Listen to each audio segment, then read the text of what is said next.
1.1 integers. I can identify, compare, and order integers. Thank you, Brady. Appreciate it. Do you guys feel confident that you can identify what an integer is? Yeah. Do you guys think you can put integers in order from like least to greatest? Yeah. Do you think you can compare them like 2 is less than 5? Yeah. So do you think we were successful in our I can statement today? Yeah. Okay, well our homework assignment will dictate that because we have a homework assignment coming up tomorrow. So what we did in this set of notes is we talked about some vocab. The big word was integer. An integer is a set of positive whole numbers and this is where you all answer and They're opposite. excellent. Now we had positive integers and we had negative integers. Positive integers were above what number? 0. And negative integers were below what number? 0. Excellent. Moving on, number 2, reading integers. When we read phrases and then we had to write the integer, we looked for, or we circled these words in these 2 examples. What are those words called? Keywords. Important words, or we call them keywords over here in our cheat sheet.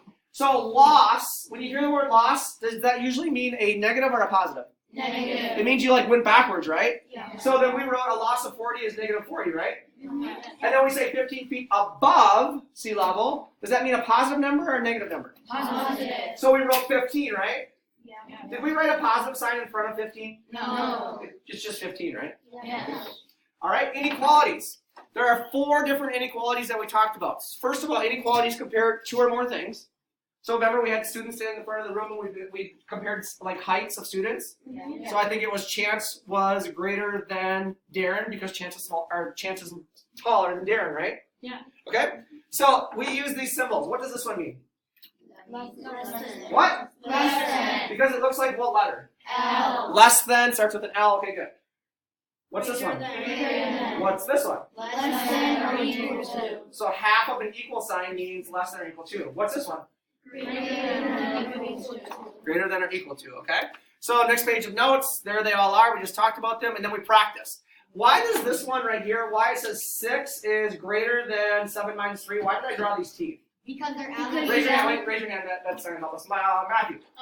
Because they're like alligators. Alligators want to eat the most amount. Like Yeah. greater amount. So 6 is bigger, what's 7 minus 3, you guys? 4. So 6 is bigger than 4, so the alligator's going to eat the bigger number. Okay? And again, this looks like an L, like a slanted L, right? So 1 is less than 3. Cool. I think you guys got that. And then the last thing is we graphed on number lines. So we had to graph 2 and its opposite. When we draw a number line, what's the first number we always put on the number line? 0.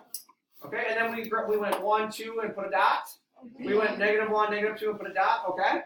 Why on this one, the second one, why did we count by 5? Someone raise your hand, Juliana, why did we count by 5s? Because it will take too long to count by one. Yeah, you could count by 1s, but it's much easier to count by 5s. The only rule is we have to keep the spaces what?